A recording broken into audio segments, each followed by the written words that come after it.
Today we will take a look at this Thinkscan 672. So if you know from Thinkscan, very popular scanner, Thinkscan 689 Bluetooth, this is basically something like cheaper version of that scanner, so it still has most of functionality, but it doesn't have ECU coding. No ECU coding, but it comes a little bit cheaper, so if you don't need ECU coding, this can be very solid option. Full system scanner, bidirectional, plenty of service resets, and of course free lifetime updates, like most of scanners from this brand. So let's check this out. This is actually my first time opening this. And also, if you want to grab one of these, I will leave a link in description. Okay, so this is it, Thinkscan 672. We have place for connector, so this will be wired connection. Too bad they haven't included the kickstand of back of the tool, but whatever, let's power it up for the first time. In the case there is standard equipment, so OBD cable, charging cable and charging socket, basically that's it. So this is how it will first look like. When you start it for the first time, you have to select language, and that's it basically. It should really come updated, although there might be some new updates already since they sent me this, so let's check it in this upgrade tab. Okay, first we have to connect to Wi-Fi. Okay, so we have some software up to date. There is a lot of software I could download, but I want to do this quick, so I will just find Volkswagen, since we will be testing on this Touareg. Let me use search. Volkswagen is not up to date. Okay, I will download only Volkswagen and we will test it out. And while we are waiting, I can already start setting this up, so we will connect our OBD cable. If you want new OBD2 scanner, but you don't know which one is the best, go to my website OBD2 Scanner Guide. It is linked in description, and there you can filter best OBD2 scanners by car brands, type or features you need. And all this I made after years of testing hundreds of different OBD2 scanners. And if you are even unsure which OBD2 scanner type is for you, you can download my free PDF, and that will explain differences and help you understand which scanner is for you.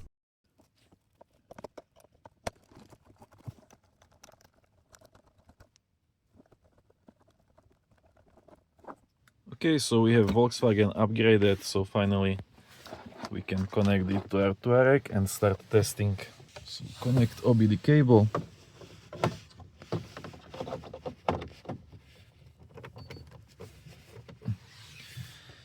If you hear the beep, it means you are connected. Okay, and maybe it doesn't have kickstand, but the cable seems to be perfect length, so it is. I can put it on my steering wheel. Okay, check this out. Let's go to diagnose. We can try using auto search, if it can detect my car automatically or not. Perfect, auto search works. Okay, and we can do the status report. This is like health report. This will scan all systems. We can do system scan, so it will find me which systems I have in this car. But same thing you can see with this first option, status report, or then go directly into one of the systems. But let's do this status report. I know what this Touareg, it takes up at least 5 minutes to scan whole car, because it has a lot of different systems and also a lot of problems. This is actually the cheapest Touareg in country, so it comes with a lot of issues. I will just let it scan and we will see how long does it take. Okay, so it took a couple of minutes. Scanning this Touareg with any scan tool takes really long time. So how long you will scan, it depends on car a lot. For most cars, you should be able to scan them in about 1 or 2 minutes. But here there are a lot of systems, a lot of issues, so it will take a lot of time. But right now we have it scanned, so it found 18 systems and 29 fault codes. So here we have a list of all fault codes. And this is list of all control modules without any faults. Now from these fault codes, what we can do is report. You can also customize this information. I will not do that now, but if you want, you can customize car information and also your shop information. So when you generate this report, you will have your shop information and also extra information about car with the list of fault codes. And with this, you can either save it as PDF, or you can share it, send it to customer with email or over Bluetooth. But I like to use email, it is way simpler. With Bluetooth, it takes a long time. And we can also clear all fault codes. So I will clear all faults. Okay, clear fault code memory completed. We still have 5 fault codes which cannot be erased. And then from this menu here, you can also access each of these control modules. So for example, we can go into instrument cluster control module. It will give you some information about your control module, but you can also find it here, advanced version information. So a lot of info about my control module. And this menu you will find in every control module. So in every control module, you can read this module information. This is same we saw already. You can read codes for just one module. Check this out. We already have some fault here, some open circuit.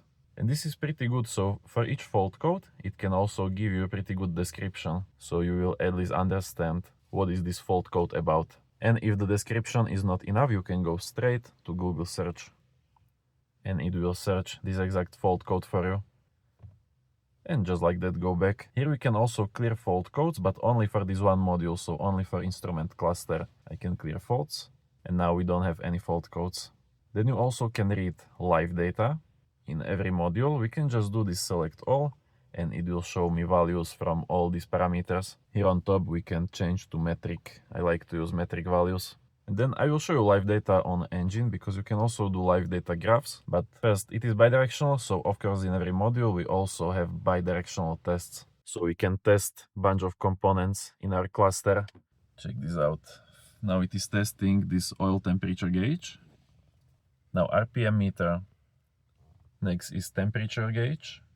Now fuel gauge, speedometer, voltage display, test display, seatbelt warning light, glow plug warning light, parking brake light. Now gong is not working, I guess, because I don't hear anything. Next is seatbelt chime. Also, we cannot hear anything, probably is removed. And these are all bidirectional tests we can do in instrument cluster. But if we go to another module, let's change modules now. Let's go to engine, just to show you that every module has different bidirectional tests. So if I go to actuation tests in the engine, here I have different tests I can do, like turn on my engine fan, start. Now I can already hear it, you probably won't be able to hear it, but you can see we also have this data, so it tells me that it is running. Now it just stopped. So I will just hit stop, and here are a bunch of tests. Check this out, this is only for engine. So for every module, you will see a bunch of tests. Which tests are in your control modules, that depends on car. Every car stores different bidirectional tests. And then also, let's check live data graphs. We can do something simple, so I don't have to start engine. Let's do acceleration pedal. This pedal monitoring, not sure what is this. Okay, I will select these 4 values. Let me step on the pedal, we should see some change. Yes, and you can also record data, you can also see data in graphs. There are 4 graphs you can watch at once. Check this out, this is for accelerator position. I will hit pedal, and now we are at 100. And then also what you can do is combine all of these graphs together. If you want to kind of check correlation between different live data parameters. You can also record this data and then save it to your scan tool. You can change values, metric, imperial, before changing to graph, and even save sample of data. So now it is creating the sample.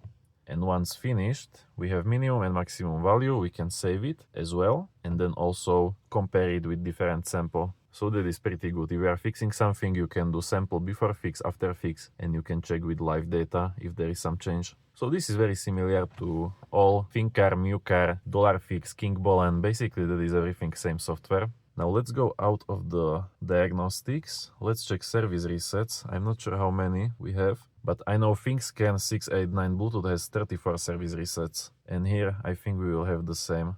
3, 6, 9, 12, 15, 18, 21, 24, 27, no 28 service resets. But that should be enough for every DIY mechanic. You have everything you might need.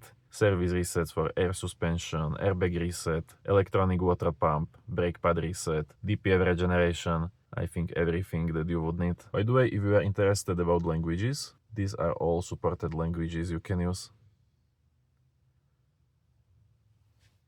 So we have 28 service resets, we have full system scanner, bidirectional tests, live data graphs, PDF reports, has everything that full system scanner should have, does not have ECU coding, so you will not be able to unlock hidden features with this. If you want that, it is better to choose Thinkscan 689 Bluetooth or MuCar 892 Bluetooth. But if you don't need coding, then this scanner does have really everything you might need as DIY mechanic. It is wired connection, some of you will not like that, but I like having wired connection for two reasons. One, I don't have to charge my scanner often because it is charging from car whenever I am using it.